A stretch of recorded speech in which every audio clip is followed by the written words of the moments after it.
தந்தி தொலைக்காட்சி நேயர்களுக்கு வணக்கம். நல்லதை சொல்வோம், நல்லதை செய்வோம், நல்லதே நடக்கும். இன்று 20/4/2024 சனிக்கிழமை பூரம் நட்சத்திரம் மதியம் 3:47 வரை, பிறகு உத்திரம் நட்சத்திரம்.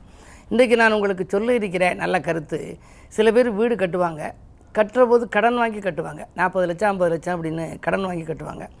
பிறகு கொஞ்ச நாள் ஆனோன்னா அந்த கடன் கொடுக்க முடியாது, அதுக்காக அந்த வீட்டையே விற்றுருவாங்க. கட்டிய வீட்டை யார் விற்பார்கள் அப்படின்னு சொல்லி அந்த காலத்திலேயே சொல்லி வச்சுருக்காங்க. ஒருவருடைய ஜாதகம் எப்படி இருந்தால் நல்ல அழகான வீடு கட்டி முடித்து குடியேறினோன்னா கடனுக்காக அதை விற்றுப்படுறாங்க அப்படின்னு சொல்லி அந்த அடிப்படையில் பார்க்குற பொழுது 4ஆம் இடம்ங்கிறது தான் வீடு ஸ்தானம்.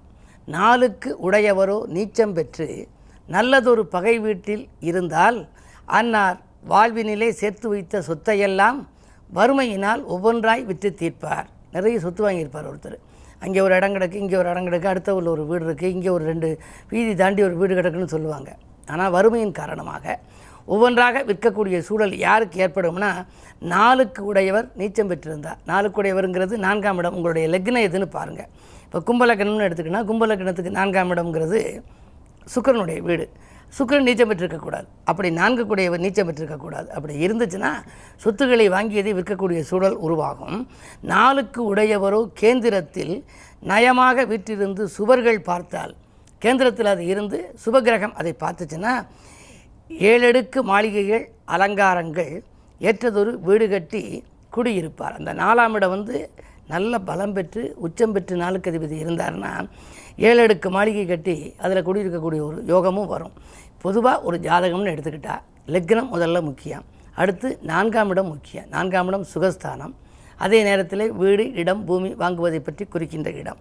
அதற்கு அதிபதி வலிமை இழந்து விட்டால் அந்த வலிமை இழந்தது யாருன்னு பார்த்து, அவருக்குன்னு உள்ள ஆலயங்கள் தமிழகத்தில் எவ்வளவோ இருக்குது, அந்த கோயில்களுக்கு போயிட்டு வந்தால் இது மாதிரி வாங்கிய இடத்தை விற்கக்கூடிய சூழல் ஏற்பட்டாலும் கூட அதை விற்ற பிறகு மீண்டும் வாங்கக்கூடிய ஒரு ஆற்றல் அவர்களுக்கு வரலாம். ஆகையினாலே வழிபாட்டின் மூலமும் உங்கள் வாழ்க்கை பாதையை சீராக்கிக் கொள்ளலாம், நேராக்கிக் கொள்ளலாம், ஜோராக்கிக் கொள்ளலாம் என்று தெரிவித்து இனி இந்திய ராசி பலன்களை இப்பொழுது உங்களுக்கு வழங்கப் போகின்றேன். மேசராசி நேயர்களே, நல்ல காரியத்திற்கு பிள்ளையார் சொல்லி போடுகின்ற நாள் இந்த நாள். இன்று உங்களுடைய நம்பிக்கைகள் எல்லாம் நடைபெறப் போகின்றது. ராசியிலேயே பஞ்சமாதிபதி சூரியன் இருக்கின்றார். பிள்ளைகளால் பெருமை உண்டு. படித்து முடித்த பிள்ளைகளுக்கு வேலை கிடைக்கவில்லையே, எப்பொழுதுதான் வேலை கிடைக்கும், வேலை கிடைத்தால் உதிரி வருமானங்கள் வருமே என்றெல்லாம் சிந்தித்தவர்களுக்கு இன்று அது கைகூடப் போகிறது. ரிஷபராசி நேயர்களே, உங்களுக்கெல்லாம் உறவினர்களின் உதவி கிடைத்து மகிழும் நாள். இன்று உற்சாகத்துடன் நீங்கள் பணிபுரிவீர்கள். தொழிலிலே புதிய முதலீடுகள் செய்ய வேண்டும் என்று நினைத்தவர்களுக்கு அதற்கான வாய்ப்புகள் கைகூடி வரும். புதிய ஒப்பந்தங்களும் உங்களுக்கு அடுக்கடுக்காக வரலாம். பஞ்சமஸ்தானத்திலே கேது இருக்கின்றார். ஆன்மீக நாட்டம் அதிகரிக்கும். பூர்வீக சொத்துக்களை விட்டுவிட்டு புதிய சொத்துக்கள் வாங்கும் யோகமும் உண்டு. முன்னோர்கள் கட்டி சிதிலமடைந்த ஆலயங்களை மீண்டும் கட்டி புனருத்தராயணம் செய்து குடுமுழுக்கு விழா காணலாமா என்று கூட நீங்கள் சிந்திப்பீர்கள். இந்த நாள் நல்ல நாள். மிதுனராசி நேயர்களே, உங்களுக்கு வருமானம் திருப்தி தரும் நாள். வாழ்க்கை தேவைகள் பூர்த்தியாகும். துணையாக இருக்கும் நண்பர்கள் தோள் கொடுத்து உதவுவார்கள். வாங்கிய சொத்தை விட்டுவிட்டோமே என்று கவலைப்பட்டவர்கள் மீண்டும் வாங்க அமைப்பு உண்டு. உத்தியோகத்தை பொறுத்தவரை உங்களுக்கு உத்தியோகத்திலே மறுக்கப்பட்ட சலுகைகள் மீண்டும் கிடைக்கலாம். மேலதிகாரிகள் உங்களுக்கு இணக்கமாக நடந்து கொள்வார்கள். கடகராசி நேயர்களே, உங்களுக்கெல்லாம் அஷ்டமத்தில் சனியும் செவ்வாயும் கூடியிருப்பதால் இந்த நாள் உங்களுக்கு சிந்தித்து செயல்பட வேண்டிய நாள். எதை செய்தாலும் நீங்கள் சிந்தித்து செயல்பட வேண்டும். விரயங்கள் கொஞ்சம் கூடுதலாக இருக்கும். குடும்ப முன்னேற்றம் கருதி எடுத்த முயற்சிகளில் உடனடியாக உங்களுக்கு பலன் கிடைக்காது. யாரையும் நம்பி எதுவும் செய்ய இயலவில்லையே என்று கவலைப்படுவீர்கள். உடன்பிறப்புகள் கூட உங்கள் குணமறிந்து நடந்து கொள்ள மறுப்பார்கள். ஒரு சிலர் விலகலாம். எனவே நீங்கள் திட்டமிட்டு செய்ய வேண்டுமானால் இன்று சனிக்கிழமை சனி பகவானை வழிபடுவது நல்லது.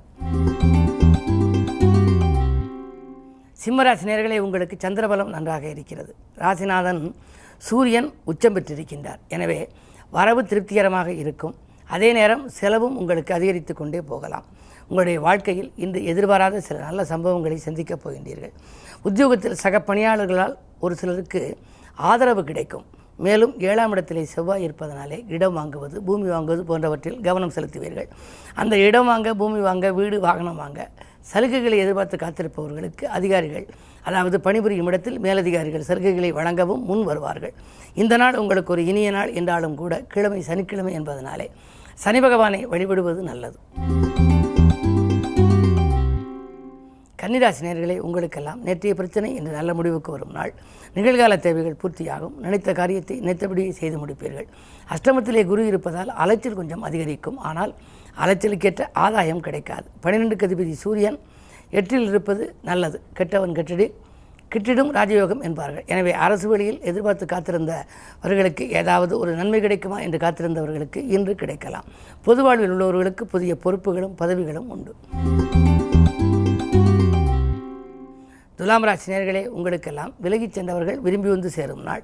இன்று வீண் விவாதங்களை தவிர்ப்பது நல்லது. 12லே கேது இருக்கின்றார்.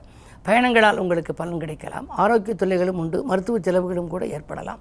பிள்ளைகளால் உங்களுக்கு சில பிரச்சனைகள் வரலாம். எனவே பிள்ளைகளை நெறிப்படுத்திக் கொள்வது அல்லது உங்கள் கண்காணிப்பில் வைத்துக் கொள்வது நல்லது. விருச்சிக ராசி நேயர்களே, உங்களுக்கெல்லாம் வெற்றி செய்திகள் வீடு வந்து சேரும் நாள். இன்று வேற்று மனிதர்களின் ஒத்துழைப்போடு கூட்டு முயற்சிகளிலே நீங்கள் வெற்றி காண்பீர்கள். பஞ்சமஸ்தானத்திலே புதனும் சுக்கிரனும் புத சுக்கிர யோகம் இருப்பதனாலே பூமியால் லாபம் உண்டு. இன்றைக்கு குறைந்த விலைக்கு வாங்கி போட்ட இடம் இன்று அதிக விலைக்கு விற்று அதன் மூலம் வருகின்ற லாபத்தை கொண்டு தொழிலை வளப்படுத்த முன் வருவீர்கள். 4ஆம் இடத்திலே செவ்வாய் சனி சேர்க்கை. ஆரோக்கிய தொல்லைகள் சிறிது உண்டு. மருத்துவ செலவுகள் ஏற்படலாம். தனுசு ராசி நேயர்களே, உங்களுக்கெல்லாம் பொது வாழ்விலே புகழ் கூடுகின்ற நாள். புதிய திருப்பங்கள் ஏற்படலாம். நல்ல தகவல் இல்லம் தேடி வருகின்ற நாள் என்று கூட சொல்லலாம். உங்களுடைய ராசிநாதன் குரு உங்கள் ராசியையே பார்க்கின்றார். பஞ்சமஸ்தானத்திலிருந்து 9ஆம் பார்வையாக பார்க்கின்றார். 5ம் 9 மிஞ்சும் பலன் தரும் என்பார்கள். அந்த அளவிலே இன்றைக்கு தொழிலிலே நல்ல லாபம் கிடைக்கும். உத்தியோகத்தில் உங்களுக்கு எதிர்பார்ப்புகள் நிறைவேறும். மேலதிகாரிகள் உங்களுக்கு இணக்கமாக நடந்து கொள்வார்கள். இந்த நாள் நல்ல நாள். மகர ராசி நேயர்களே, உங்களுக்கு சந்திராஷ்டமம். எது செய்தாலும் யோசித்து செய்ய வேண்டும். நீங்கள் அலைச்சலுக்கேற்ற ஆதாயம் உங்களுக்கு கிடைக்காது. நீங்கள் எதிர்பார்த்தது ஒன்று ஏமாற்றமாக கூட போகலாம்.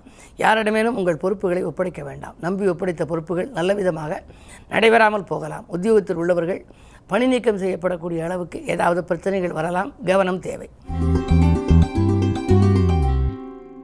கும்பராசி நேயர்களே, உங்களுக்கெல்லாம் திட்டமிட்ட காரியங்கள் திட்டமிட்டபடியே நடைபெறும் நாள். திடீர் தனவரவும் உண்டு. 2லே புதன் இருக்கின்றார். மாமன் மைத்துன வழியில் ஏற்பட்ட மனக்கசப்புகள் மாறும். சேமிப்பு உயரும். நாலாபுரமும் இருந்து மாலை நேரம் ஒரு நல்ல செய்தியிலும் உங்களுக்கு வரலாம். என்ன இருந்தாலும் அஷ்டமத்தில் கேது இருக்கும் வரை அலைச்சலுக்கேற்ற ஆதாயம் கிடைக்காது என்பதால் எப்பொழுது வாய்ப்பு கிடைக்கிறதோ அப்பொழுது நாகதோஷ ஸ்தலங்களுக்கு நாகதோஷ பரிகாரங்களை செய்து கொள்வது நல்லது. மீனராசி நேயர்களே, உங்களுக்கெல்லாம் பயணங்களால் பலன் கிடைக்கும் நாள். பணி நிரந்தரம் பற்றிய நல்ல தகவல் வரலாம். பக்கத்தில் உள்ளவர்கள் உங்களுக்கு பக்கபலமாக இருப்பார்கள். உங்கள் முன்னேற்றத்திற்காக நீங்கள் எடுத்த புது முயற்சிகளில் வெற்றி கிடைக்கும். பெண்வெளி பிரச்சனைகள் அகலும்.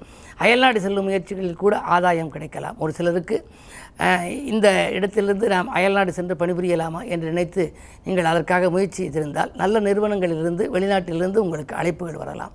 இந்த நாள் உங்களுக்கு ஒரு யோகமான நாள். மேலும் விவரங்கள் அறிய தினத்தந்தி படியுங்கள்.